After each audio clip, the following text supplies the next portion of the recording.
Hello， 大家好，我係 TC， 我係 Tiffany。今日我想同大家講一個好沉重嘅話題，就係究竟 Sir Lewis Hamilton 係咪應該退休呢？咁其實我哋睇翻咧 Lewis Hamilton 就喺今年嘅時候咧就簽咗去法拉利車隊做佢嘅車手啦。咁其實喺傾續約嘅時候咧，原本 Lewis Hamilton 上一個車隊 Mercedes 咧就俾咗一個1+1嘅合約佢啦。咁而法拉利咧就俾咗一個2+1嘅合約佢，同埋佢就做咗法拉利嘅 Brand Ambassador 啦。咁所以最尾 Lewis Hamilton 咧都係選擇咗去法拉利嘅。係冇錯。因為講佢應唔應該退役之前，首先就要講下佢點解會去咗法拉利先。咁當然啦，就係因為2+1同1+1嘅分別啦。Mercedes 只係俾 Sir Lewis 1+1，即係話咧佢只係去到24、25兩個季嘅啫。因為本身咧 Sir Lewis 咧就想要一個長啲嘅合約，同埋 make sure 自己咧係一定可以入到26年呢個全新嘅大改例之下嘅賽車。咁所以變咗嚟講咧，佢就跳槽咗法拉利啦。另外一個原因咧，就當然係因為佢本身咧都係一個法拉利嘅 fans 啦。從細到大咧，佢都係已經想做法拉利嘅車手噶啦。所以種種原因加埋，就最後令到 Sir Lewis 咧喺佢賽車生涯嘅最後一段路選擇咗同法拉利一齊度過啦。咁但係究竟呢個選擇係咪一個錯誤嘅選擇呢？咁我哋其實睇翻今個2025嘅賽季咧 ，Lewis Hamilton 去咗法拉利之後咧，佢嘅戰績係真係非常之令我哋 fans 擔憂同埋失望啦。咁啊，成績唔理想之餘，其實佢同車隊又好似未磨合得好好喎。因為開頭嘅時候咧，佢啱去法拉利嘅時候咧，做好多一啲brand 嘅 promotion 啊，各樣那樣啊，又話佢啱啱第一次去到個門口影好多相啊，跟住各樣那樣嗰啲嘢咧，係好似好開心。而我哋嘅車迷亦都好期待佢係會有一個非常之好嘅表現。哇，掂啦法拉利嚇，應該係我哋 F1 嘅神之車隊，可以咁講啦嚇。但係點知出到嚟嘅效果真係完全一個天一個地啊！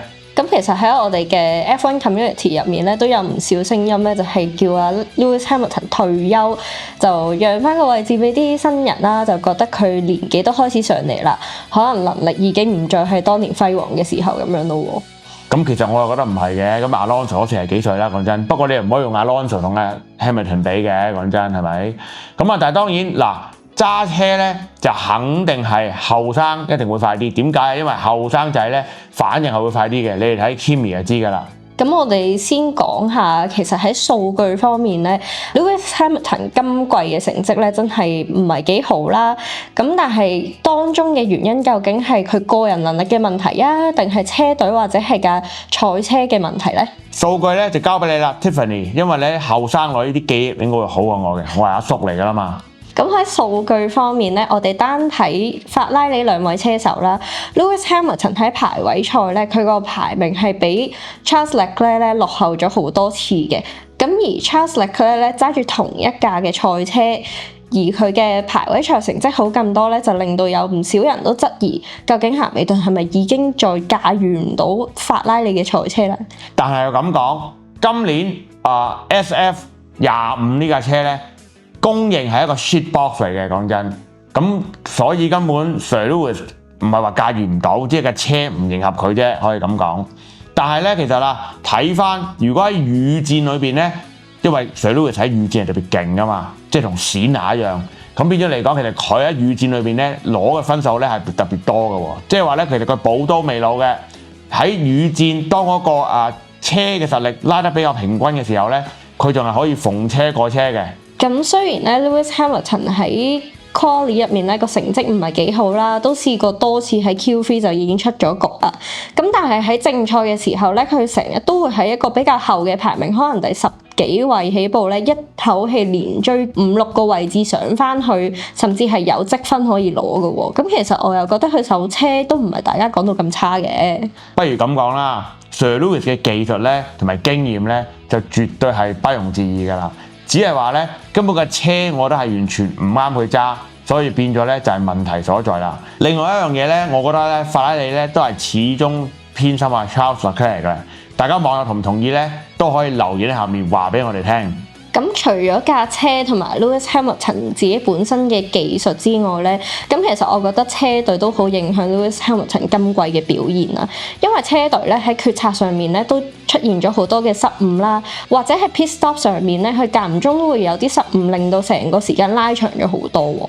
嗱，咁個法拉利咧，我覺得今次 pit stop 咧，佢嗰個好兩極嘅，一係就勁快，2秒鬆啲就得㗎啦，係全場最快嘅；一係就勁慢，完全係入錯 pit 啊，或者咁樣拉長咗好多時間啊咁樣。所以咧，亦都係體現到咧，其實車隊嘅表現咧係非常之飄忽嘅，更加係同 Sir Lewis 嘅溝通咧出現咗好大問題。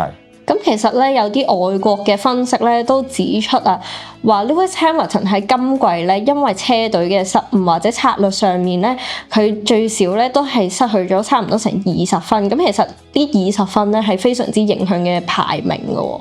最唔抵嘅就係阿鹹爺喺美國嘅 Austin 大獎賽裏邊咧係攞個啃頸4嘅，差啲就可以上 podium 啦。變咗今季啊係佢完全冇上過頒獎台，亦都係佢賽車生涯裏邊咧第一次發生嘅啫，實在係幾可悲嘅。係啊，咁佢今季咧雖然喺正賽咧真係冇乜啲咩奇蹟出現啊，咁但係咧其實佢喺上海嘅 Sprint Race 咧都攞咗冠軍，而嗰一場咧係唔需要入 pit 嘅。咁其實喺車手嘅技術較量上面咧，佢都可以展現到自己嘅優勢出嚟嘅。冇錯啦，更加重要就係咧嗰場上海嘅 Sprint Race 咧就係法拉利唯一一場喺呢季裏邊攞到冠軍嘅，都係由 Sir Lewis 攞嘅喎。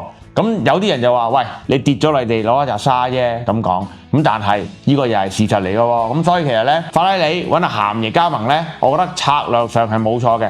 首先就係當然佢嘅商業價值係極之巨大啦。第二啊，就係法拉利其實都需要一個有經驗同埋真係可以幫佢哋奪冠嘅車手嘅，雖然可能年紀大咗少少。咁雖然年紀大咧，喺體能上就未必可以比啲後生咧更加之有優勢啦。咁但係其實佢多年嚟嘅賽事經驗咧，令到佢喺個應變能力上咧係非常之好嘅。只不過咧，可能佢以前都係揸開一個 Benz 研發嘅引擎啦，而今年去到法拉利咧，個設定上面有啲唔同，同埋架車咧真係眾所周知係難揸。咁對佢嚟講，其實都係一個非常之大嘅考驗。我糾正下你先，唔係難揸。係垃圾，係冇錯。咁我哋翻嚟正題先。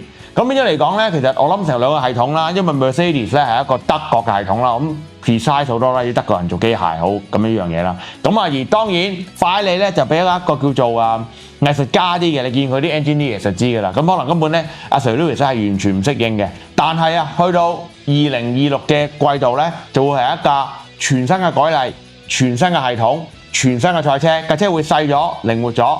而且咧亦都冇 DRS，所以咧，我覺得其實 Lewis Hamilton 咧應唔應該喺 F1 生涯上面退休咧？我覺得又唔可以單憑冰冷嘅數字去定斷嘅，同埋始終係佢嘅 career， 我覺得我哋作為 fans 都冇一個話事權喺度啊。又咁講啦，其實咧，因為亦都有啲評論就話啦，Sir Lewis 咧，佢係而家太注重佢個 branding， 即係 brand Lewis Hamilton。就冇能夠翻佢嘅初心，係一個 F1 賽車手 Lewis Hamilton 咁樣。咁其實我覺得可能都係嘅，因為而家變咗咧，嗱佢又之前去咗 Met Gala 啦，係咪又有自己嘅時裝品牌啦，44 Plus 啦咁樣意思。咁亦都咧，佢而家係最賺錢、最 marketable 嘅一個運動員啦。咁變咗嚟講，呢啲全部嘅嘢咧，令到佢可能咧個注意力咧，甚至係會擺咗落更多promote佢自己嘅 brand 身上，而多過賽車嘅。咁再加上佢啱啱出去法拉利呢一年就亦都唔適應啦，種種原因加埋咧，就變到佢令到佢今年嘅表現係真係好差，可以咁講。係啊，咁其實我覺得今年喺法拉利嘅成績咧，對佢心理上應該都非常之大嘅影響啦。即係間唔中喺啲採訪啊，或者 IG post 咧，都見到佢表現都好唔開心。咁但係其實咧，每次完咗賽季咧，佢都會去自我檢討啦，一放假就去沉澱下啦，同埋都仲係會沉澱完之後 keep positive 咁樣去鼓勵翻自己，鼓勵翻車隊嘅。咁不如我哋又期待下年喺一個 break 之後，佢會唔會有啲咩改變，或者佢同車隊之間嘅合作會唔會有改善呢？因為咧阿餡爺就話啦，一完咗季咧佢會即刻 unplug 噶啦咁樣。